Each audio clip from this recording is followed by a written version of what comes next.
کہ اللہ تعالیٰ نے دنیا میں جن کاموں سے روکا ہوا ہے وہی کام جنت میں انعام کے طور پہ آپ کو ملنے والے ہیں. ٹھیک ہے, جن جن چیزوں سے روک دیا ہوا ہے. تو سر وہ روکا اسی لیے ہے کہ تھوڑی دیر صبر کر لو, تمہاری انسٹنکٹ میں ان ساری چیزوں کی محبت میں نے ڈال دی ہے, لیکن اس کو پورا کرنے کا موقع یہ دنیا نہیں ہے, وہ آخرت ہے. دنیا میں میری مان کے نا اپنی انسٹنکٹ کے خلاف چلو, تھوڑی دیر کے لیے صبر کر لو, روزہ کھل جائے گا.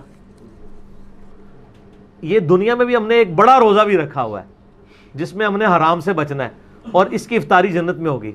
روزے کے دوران آپ کھا پی سکتے ہیں, تو روزے کے بعد کھاتے پیتے کیوں ہیں؟ اس لیے کھاتے پیتے ہیں کہ بس اب وہ اللہ نے جو آزمائش تھی وہ ختم کر دی. اس طریقے سے دنیا میں اللہ نے جن چیزوں سے روکا ہوا ہے یہ ساری چیزیں حلال ہو جائیں گی, لیکن یہ حلال اس کے لیے ہوں گی جس نے روزہ رکھا ہوگا, اسی کی افطار ہوگا. کھوجے کا تو نہیں ہوگا, اس کی تو پھینٹی لگ جائے گی. اسی لیے میں کہتا ہوں دنیا آپ اللہ کی مرضی کی گزاریں, آخرت آپ کی مرضی کی ہوگی. اور اگر دنیا آپ نے اپنی مرضی گزاری پھر آخرت آپ کی مرضی کی نہیں ہوگی, پھر ولیعوذ باللہ تعالی اللہ کی مرضی کی ہوگی, جو اللہ کے وعدے ہیں اپنے پیغمبروں کے ذریعے کہ جو میرے نافرمان ہیں میں انہیں عذاب دوں گا. اللہم اجرنا من النار, اللہم اجرنا من النار, اللہم اجرنا من النار.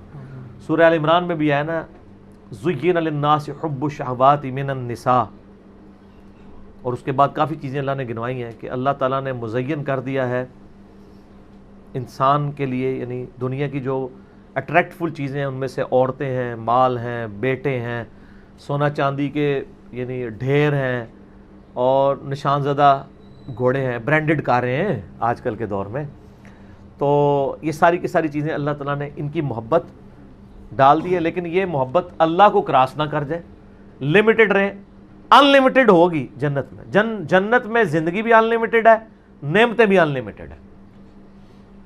یہاں تو پابندی ہے آپ کے اوپر چیزوں کی, تو یہ اللہ نے اس لیے رکھی ہیں کہ آپ کو جنت کی قدر ہی تب آنی تھی کہ جب آپ کے دل میں ان چیزوں کی طرف رغبت پائی جاتی ہو. اگر آپ کو پیاس ہی نہ لگے تو ٹھنڈے پانی کی رغبت کیا ہوگی؟ پیاس کے بعد ہی قدر آئے گی نا. تو دنیا میں اللہ تعالیٰ نے یہ ساری چیزیں جو اٹریکٹفل تھیں وہ رکھیں, اس کے بعد اللہ نے آزمایا اس حد کو کراس نہیں کرنا, یہ حد کو کراس کرنے کا موقع تمہیں دوں گا اور ہمیشہ کے لیے دوں گا, بس تھوڑا سا روزہ رکھ لو, آخرت میں افطار کروا دوں گا. اور جب وہ افطار ہوگا تو پھر آپ جو مرضی کریں. قرآن پاک میں کئی جگہ ہے نا کہ جنت میں ہر وہ چیز ہے جو تم چاہو گے. صحیح بخاری مسلم میں حدیث ہے, جنت میں اللہ تعالیٰ فرماتا ہے میں نے اپنے بندوں کے لیے وہ نعمتیں تیار کر رکھی ہیں جو نہ کسی آنکھ نے دیکھی, نہ کسی کان نے سنی, نہ کسی کے دل پہ کھٹکا گزرا. پھر نبی علیہ السلام نے سورہ السجدہ کی آیت تلاوت کی کہ میں نے اپنے بندوں کے لیے ان کی آنکھوں کی ٹھنڈک نعمتیں جنت میں چھپا کے رکھی ہیں. میں اکثر کہتا ہوں کہ انسان کے پاس سب سے بڑی جو خواہش ہے نا انسان کی, نمبر 1 یہ ہے کہ مجھے موت نہ آئے, نمبر 2 مجھے کوئی تکلیف نہ آئے, نمبر 3 میں بوڑھا نہ ہوں, ہمیشہ انجوائے کرتا رہوں ینگ ایج. یہی ہے نا 3 خواہشات. اگر یہ 3 چیزیں دنیا میں آپ کو مل جائیں تو سر خدا کو پھر کس نے رسپانس کرنا ہے؟ آپ سے میں بھی پوچھ لیتا ہوں, اگر آپ کو کوئی مصیبت پریشانی نہ آئے, آپ بوڑھے نہ ہو اور آپ کو موت بھی نہ آئے, تو خدا آپ کی ضرورت ہی نہیں. اور خدا میں یہی کوالٹیز ہیں کہ اس کو موت نہیں آتی ہے, اس پہ کبھی زوال نہیں آتا, اس لیے خدا کسی کا محتاج نہیں ہے نا. ہماری ضرورت خدا ہے لیکن ہم خدا کی ضرورت نہیں ہے. اللہ کہتا ہے میں غنی ہوں. اور جنت میں آپ کو یہ تینوں خواہشات اللہ نے جنت پہ جاتے ہی جو آپ کو پہلے سمجھ لینا 3 جو تمغے ملنے ہیں نا وہ یہی ہیں. صحیح مسلم میں حدیث ہے, اعلان ہوگا جنتی ہو تو میں مبارک ہو. جنت میں انٹر ہوتے ہی آج کے بعد کبھی مرو گے نہیں, ہمیشہ زندہ رہو گے. اور بخاری مسلم میں حدیث ہے کہ موت کو مینڈے کی شکل میں میدان محشر میں لا کے قتل کر دیا جائے گا. جنتی خوش ہوں گے کہ اب موت آنی نہیں ہے, اور دوست کی کہیں گے وہ کاش ہمیں موت آ جاتی. دوسری خوشخبری ملے گی, صحیح مسلم میں حدیث میں الفاظ ہیں, آج کے بعد کبھی بوڑھے نہیں ہوگے, ہمیشہ جوان رہو گے. تیسری خوشخبری ملے گی, آج کے بعد کبھی تم بیمار نہیں پڑو گے, ہمیشہ تندرست رہو گے. 30 سال عمر ہوگی ہر جنتی کی اور 30 ہی رہے گی.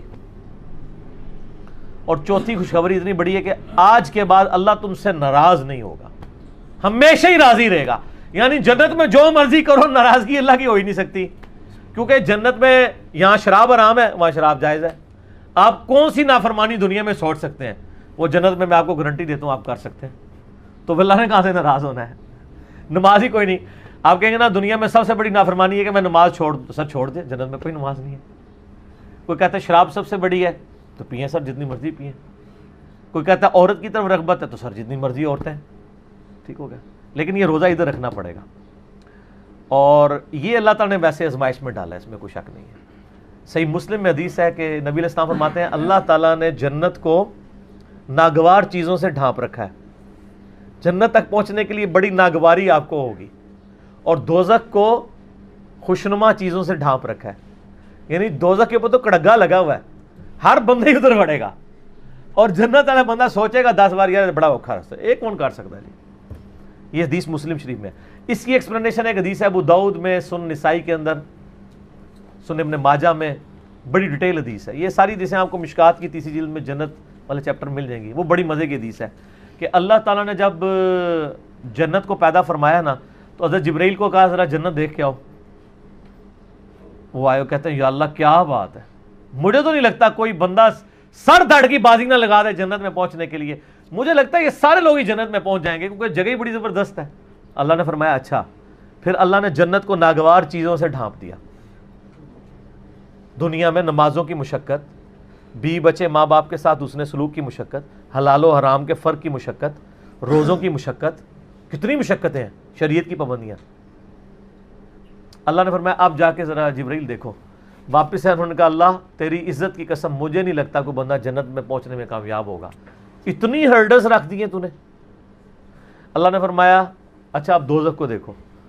دوزخ کے کہتے ہیں یا اللہ تیری عزت کی قسم کوئی بندہ بھول کے بھی کوشش نہیں کرے گا کوئی ایسا کام کرے کہ ادھر آئے، یہ تو بڑا عذاب ہے.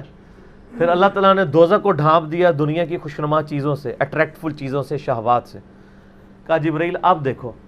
دیکھ کے انہوں نے کہا یا اللہ مجھے نہیں لگتا کوئی بندہ دوزخ سے بچ پائے گا، کیونکہ ہر راستہ ہی دوزخ کی طرف لے جانے والا ہے، جتنے بھی اٹریکٹفل، جو ہماری انسٹنکٹ میں اٹریکٹفل ہے. لیکن سر تھوڑا سا روزہ رکھ لیں سب کچھ ختم ہو جائے گا. صحیح مسلم میں حدیث ہے اللہ تعالیٰ دنیا میں جس نے یاشی کی زندگی گزاری ہوگی نا، قیامت والے دن اللہ تعالیٰ نا اس کو بلوائے گا اور کہے گا فرشتوں ذرا اسے ایک پھیرا لگاؤ نا دوزخ کا، کیونکہ دنیا میں بڑا کہا گیا تھا ایک ہی پھیرا لگنا ہے. کہنے نا لوگ. سورہ فرقان میں اللہ تعالیٰ فرماتا ہے کہ دوزخ تھوڑی دیر کے لیے ہو یا زیادہ دیر کے لیے بڑی بری جگہ ہے رہنے کی. یہ مسلمان ہے جو بدماشی کے ساتھ کہتا خیر ایک پھیرا ہی لگے گا، اور حالت اس کی یہ ہے کہ موم بتی کے فلیم میں 10 سیکنڈ کے لیے یہ ہاتھ نہیں رکھ سکتا. اور بخاری مسلم کی حدیث ہے کہ آخرت کی آگ دنیا کی آگ سے 70 گنا زیادہ تیز ہے. اور جس کی یہ اوقات ہے کہ وہ دنیا کی آگ کے اوپر صرف ہاتھ نہیں فلیم کے اوپر رکھ سکتا، وہ آگ کے اندر جلنے کے لیے تیار ہو جائے. تو یہ کہانیاں صرف اپنے آپ کو کرائی ہوئی ہیں انہوں نے.